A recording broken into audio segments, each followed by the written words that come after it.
দোষী সাব্যস্ত না হওয়া পর্যন্ত খেলবেন সাকিব আল হাসান।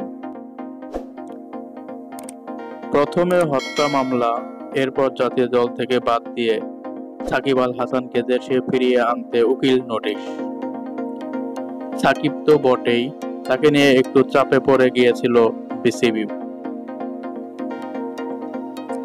সেই চাপ সাকিবের মামলার নিষ্পত্তি না হওয়া পর্যন্তই থাকবে হয়তো।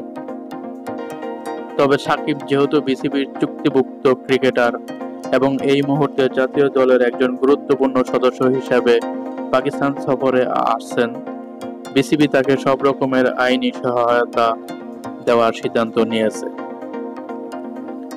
বিসিবি সভাপতি ফারুক আহমেদ আজ মুঠোফোনে জানান, সাকিবের ব্যাপারে আমাদের সিদ্ধান্ত আগেরটাই, সে খেলা চালিয়ে যাবে। তাকে দেশে ফিরিয়ে আনার ব্যাপারে একটা উকিল নোটিশ এসেছিল, আমরা আজ তার জবাবেও এটাই বলেছি। বিসিবি সভাপতি বলেন, সাকিবের বিরুদ্ধে অভিযোগ এখনো এফআইআর পর্যায়ে আছে, এরপরও অনেকগুলো ধাপ আছে।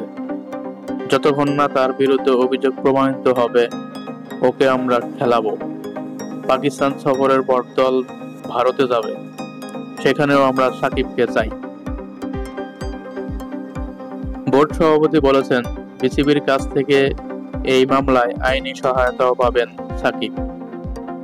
ও আমাদের চুক্তিভুক্ত ক্রিকেটার, প্রয়োজনে তাকে আমরা আইনগত সহায়তাও দেব।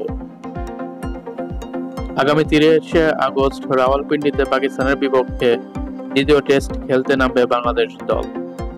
এরপর 4 সেপ্টেম্বর রাতে দেশে ফিরে 15 সেপ্টেম্বর 2 টেস্ট ও 3 টি-20 সিরিজ খেলতে যাবে ভারতে।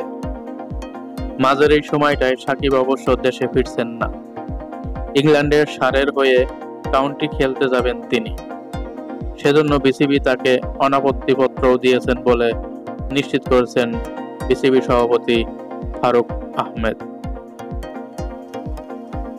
হত্যা মামলায় আসামি হওয়ায় জাতীয় দল থেকে বাদ দিয়ে মামলার তদন্তের স্বার্থে সাকিবকে দেশে ফিরিয়ে আনতে বিসিবিকে আইনি নোটিশ পাঠান একজন আইনজীবী।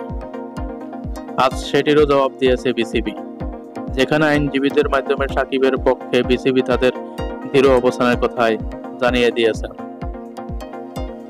রাওয়ালপিন্ডির প্রথম টেস্টে পাকিস্তানের বিপক্ষে 10 উইকেটে জয়ে সাকিবের অবদান ছিল অনেক গুরুত্বপূর্ণ। দ্বিতীয় ইনিংসে বল হাতে তিনি 3 উইকেট নিয়েছেন এই বাঁহাতি স্পিনার। তো এই ছিল সর্বশেষ খেলার খবর। সামনে আরো নতুন খবর পেতে অবশ্যই চ্যানেলটিকে সাবস্ক্রাইব করে রাখবেন।